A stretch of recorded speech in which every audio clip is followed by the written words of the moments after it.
The guarantee of assured placement with highest salary package. Academic year 2023 to 2024, 100% placement. Admission opens in Saint Mother Teresa Engineering College. Chennai Marina கடற்கரையை போன்றே பெசன்ட் நகர் கடற்கரையிலும் மாற்றுத்திறனாளிகள் கடலை அணுகும் வண்ணம் மரப்பாலம் அமைக்கப்பட உள்ளது.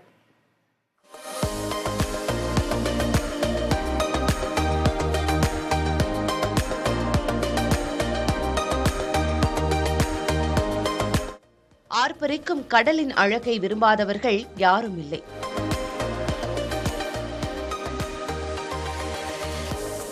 எவ்வளவு நேரம் கண்டு ரசித்தாலும் அதன் அழகு திகட்டுவதில்லை. அப்படி அனைவரும் விரும்பும் கடலினை அருகில் சென்று ரசிக்க முடியவில்லையே என ஏங்கிக் கொண்டிருந்தனர் மாற்றுத்திறனாளிகள்.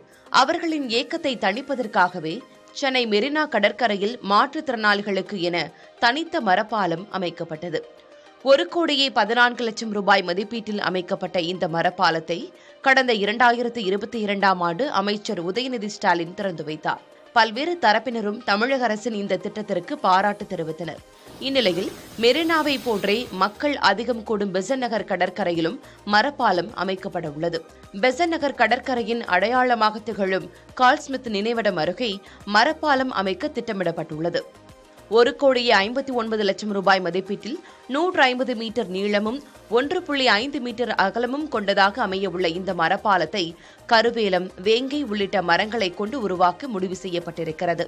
கடந்த பிப்ரவரி மாதமே இந்த மரப்பாலம் அமைக்க டெண்டர் விடப்பட்டு விட்டாலும் தேர்தல் நடத்தை விதிகள் காரணமாக மரப்பாலம் அமைக்கும் பணிகள் தொடங்கவில்லை. நடத்தை விதிகள் திரும்ப பெறப்பட்ட பிறகு உடனடியாக கட்டுமான பணிகள் தொடங்கும் பட்சத்தில் ஒரே மாதத்தில் மரப்பாலம் மாற்றுத்திறனாளிகளின் பயன்பாட்டிற்கு வரும் என எதிர்பார்க்கப்படுகிறது. புதிய தலைமுறைக்காக ஒளிப்பதிவாளர் நரேஷுடன் செய்தியாளர் Sukanya. The guarantee of assured placement with highest salary package. Academic year 2023 to 2024, 100% placement. Admission opens in Saint Mother Teresa Engineering College.